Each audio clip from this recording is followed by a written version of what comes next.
The camera falls through black water like a stone through empty space.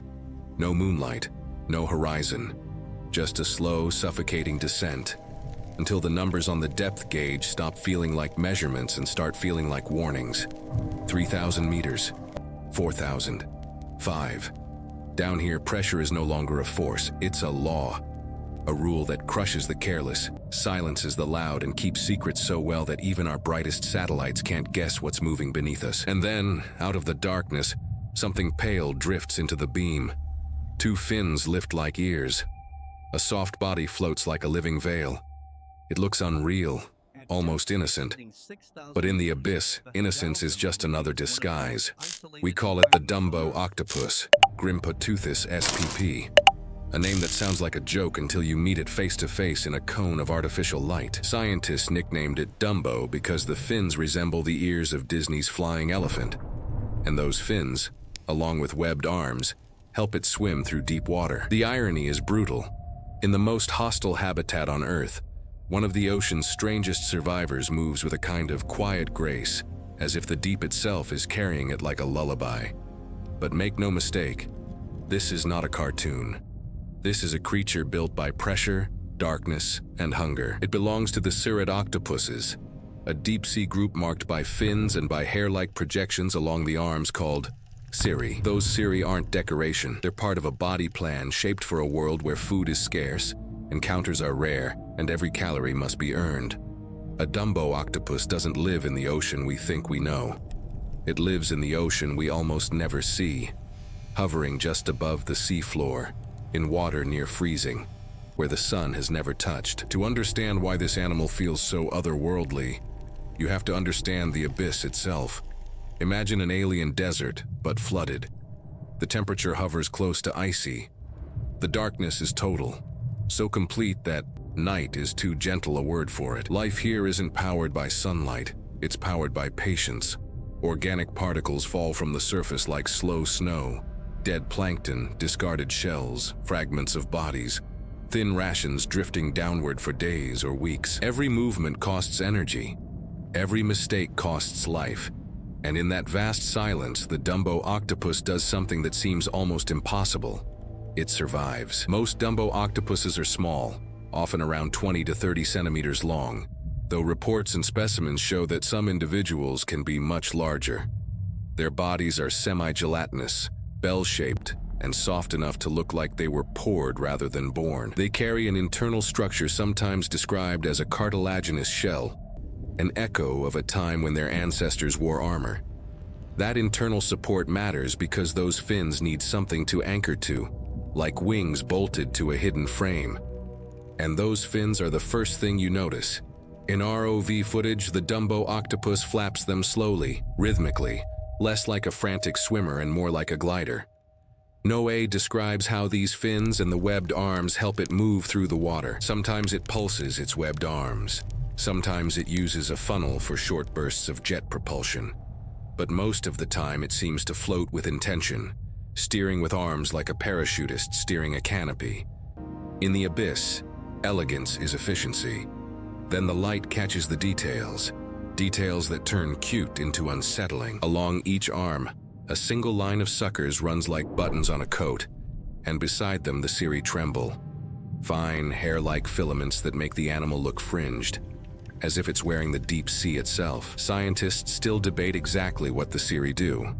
Noé points out how little is known about deep-sea octopods, and even asks openly about the purpose of these small sense organs. Marine Bio notes that cirri are thought to play a role in feeding, possibly creating currents that help move food toward the mouth. That word, thought, appears again and again in deep-sea biology, because down here, certainty is expensive. The Dumbo octopus hunts in a way that fits its world, opportunistic, calculated, and often invisible. It's described as a foraging predator, eating small invertebrates like worms, snails, and crustaceans found near or just above the seafloor. It doesn't need speed like a shallow water octopus darting through coral. It needs endurance. It needs senses tuned to faint chemical traces, to vibrations, to the soft disturbance of a burrowing worm. And when the moment is right, it can pounce, arms and web enveloping like a net. Even its mouth tells the story of adaptation. Some sources describe Dumbo octopuses as swallowing prey whole, rather than tearing it apart like many shallow water relatives. The abyss doesn't reward picky eaters. Down here, a meal might be the only meal for days. So the Dumbo octopus is built to take what it can get, quickly, then drift back into the dark before something larger notices. And something larger can notice. The deep isn't empty. It only looks empty because our lights show a narrow tunnel through a huge room. Around the Dumbo octopus are predators with needle teeth and lantern lures, scavengers that patrol the bottom like silent hyenas, and animals that glow, tiny living sparks in the black. In this world, light can be a weapon or a warning. The Dumbo octopus, unlike many shallow water species, lacks the classic ink cloud escape that people associate with octopuses. It has to rely on other strategies. Its depth, its rarity, its ability to vanish into darkness, and its quiet, controlled movement. And rarity might be its greatest shield. Oceana notes that Dumbo octopuses are naturally rare, and the deep sea is enormous, meaning they've evolved behaviors that help them reproduce whenever the rare opportunity appears. Imagine living your whole life in a space so vast and so dark that meeting another of your kind could be a once-in-a-lifetime event. No chorus of mating calls, no bright spawning season, just the occasional encounter. Two pale shapes crossing paths in the midnight water. So the Dumbo octopus plays a long game. Females have been reported carrying eggs in different stages of development, and they can store sperm for long periods after mating, using it when conditions are right. This is not romance. This is survival strategy. Biology built around uncertainty. When it's time, the eggs aren't scattered to the currents like dust. They're placed carefully on the bottom, attached to rocks or other hard surfaces, anchored in a world where drifting away could mean never being found again. And then comes one of the strangest parts of the story: what the babies look like when they arrive. In 2018, researchers reported the first video of a living Dumbo octopod hatchling and described how the young look and act much like adults from the moment they emerge. No helpless larval phase floating at the mercy of currents. Instead, a tiny version of the deep sea glider, already equipped for the abyss, already moving with fins, already behaving like it belongs to the dark. That kind of born-ready life history makes sense when you realize how unforgiving the deep is. There isn't room for a childhood. Now widen the lens. The Dumbo octopus isn't just a weird animal. It's the living edge of a lineage that goes back into deep time. Octopuses as a group trace their ancestry far earlier than most people imagine, before dinosaurs ruled land. A 2022 report on a fossil ancestor pushed the story back to roughly 330 million years, and Smithsonian zoologist Mike Vecchione called it a very exciting finding that pushes ancestry much farther than previously known.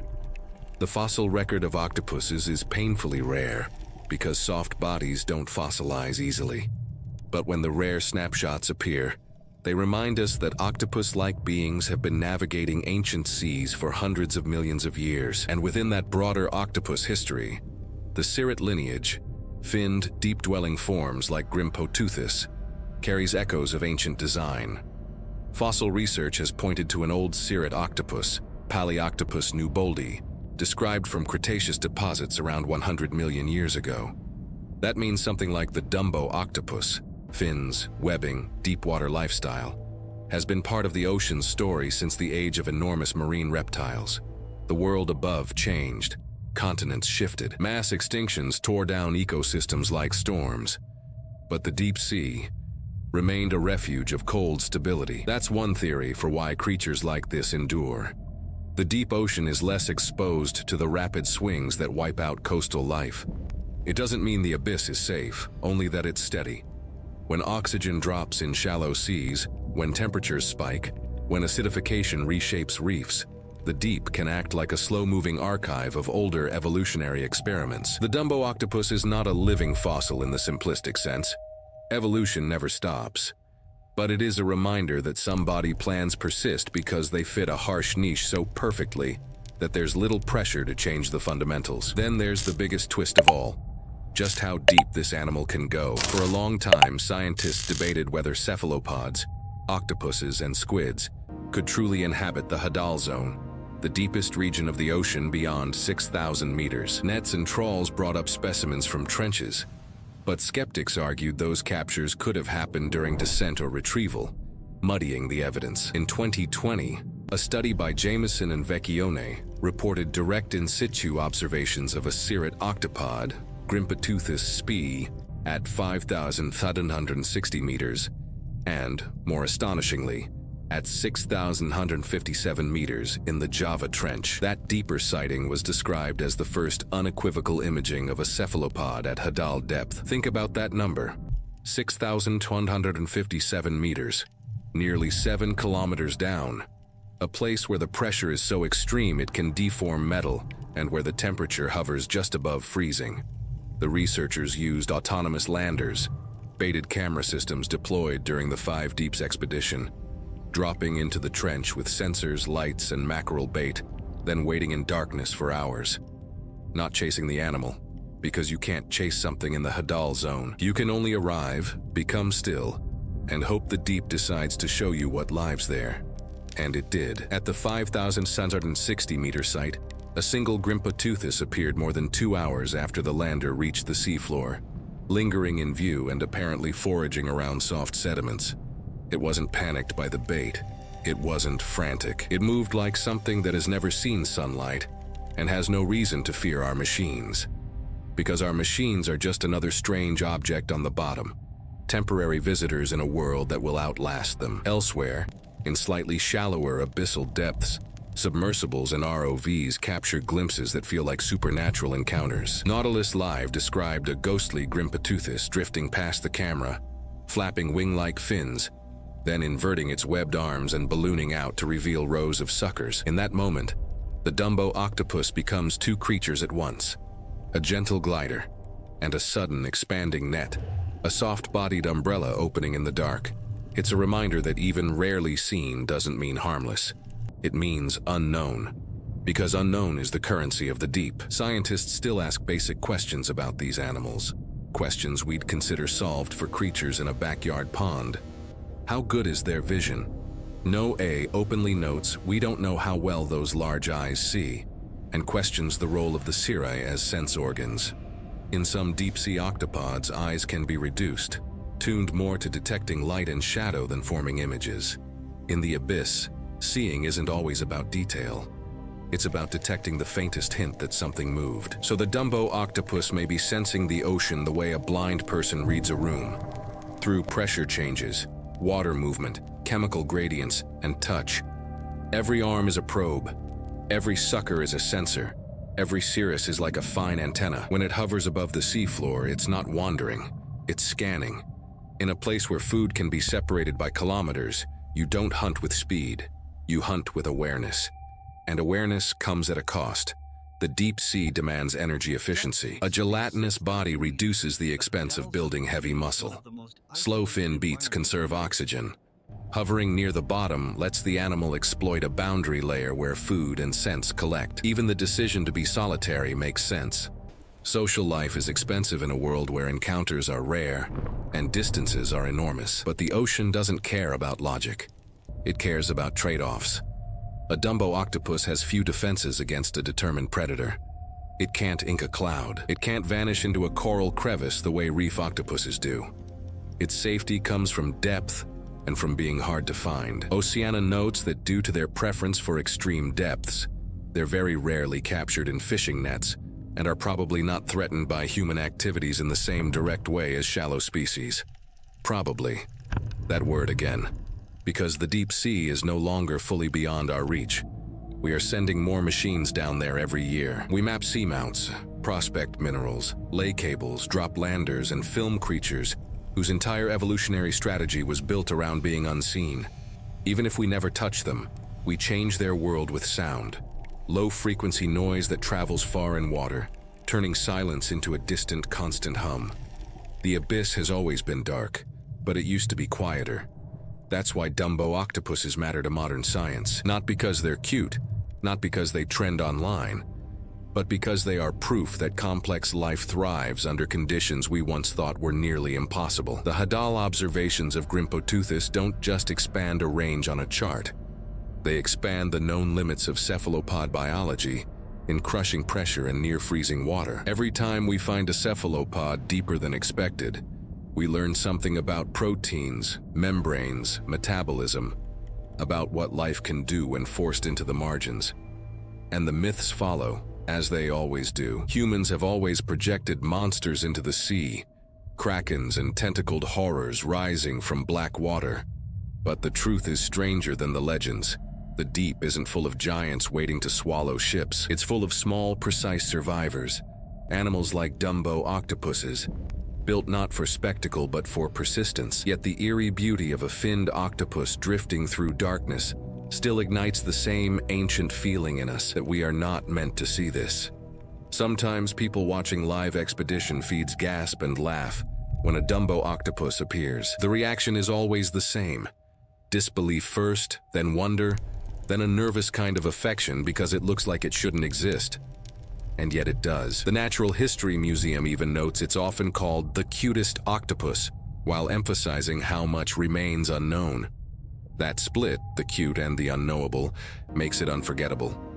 It feels like a message from a place beyond the edges of our world. Now imagine the prehistoric ocean that shaped this lineage. Long before humans, long before whales, long before coral reefs as we know them, the seas were ruled by shelled cephalopods, and later by fast, shell-internalized coleoids, ancestors of modern squids and octopuses. Fossil and molecular work indicates major splits among coleoid lineages hundreds of millions of years ago, and octopus evolution includes both shallow, flexible forms and deep-water lineages supported by internal shells that help anchor fins. When you watch a Dumbo octopus flap its fins, you're not just seeing movement, you're seeing a design choice that echoes through geological time.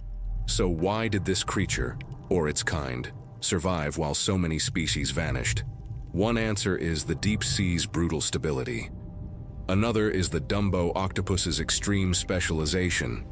It doesn't compete in crowded reefs. It doesn't depend on seasonal blooms. It doesn't need sunlight. Its world is cold, dark, and consistent. When mass extinctions rearranged life in surface waters, the abyss kept its slow rhythm. In that rhythm, a finned octopus that could hover, forage, and reproduce opportunistically had a pathway through catastrophe. But there's still a final layer of mystery, because Dumbo octopus is not one creature. It's a name we give to multiple species within Grimpoteuthis and related genera, and even scientists still sort out how many there are and where their boundaries lie. Buim notes 17 known species of Grimpoteuthis, spread worldwide in tropical and temperate latitudes, living in the deep open ocean and on deep sea floors. That means when an ROV camera catches one drifting by, we might be seeing a species that has never been formally described, an animal with no official name, passing in front of our lens like a silent argument that the ocean remains bigger than our catalogs. And maybe that's the most haunting truth of all. The Dumbo octopus is both real and still half myth, not because it's imaginary, but because it lives in a realm where our knowledge arrives in fragments. A few minutes of video, a single photograph, a lander recording in a trench, a specimen that melts into gelatin when brought to the surface too fast. Every piece is precious, and every piece raises new questions. So when you picture the Dumbo octopus in its home, don't picture it as a novelty. Picture it as a quiet apex of adaptation, a soft-bodied pilot of the abyss, steering through water that would crush a submarine if it failed. A hunter that doesn't chase, because the deep punishes waste. A survivor whose ancestors watched continents break apart and oceans open and close, while it remained below, in a world of black water and cold sediment, doing what it has always done, hovering, sensing, waiting. And now, at the end of our descent, the light from our submersible begins to fade behind us. The Dumbo octopus turns slightly, an almost imperceptible tilt. Then the fins beat again, slow as a heartbeat. It drifts past the edge of illumination and dissolves into darkness like a dream you can't quite hold on to. We rise back toward the surface carrying footage, data, and new questions. But the creature stays, unbothered, in its ancient cathedral of pressure and silence. Because the deep ocean is not just a place on Earth. It is Earth's other world, an alien realm hidden beneath our familiar one, and the Dumbo Octopus is one of its most perfect citizens, a living reminder that the planet's greatest mysteries aren't always in the sky above us, but in the crushing, lightless miles below.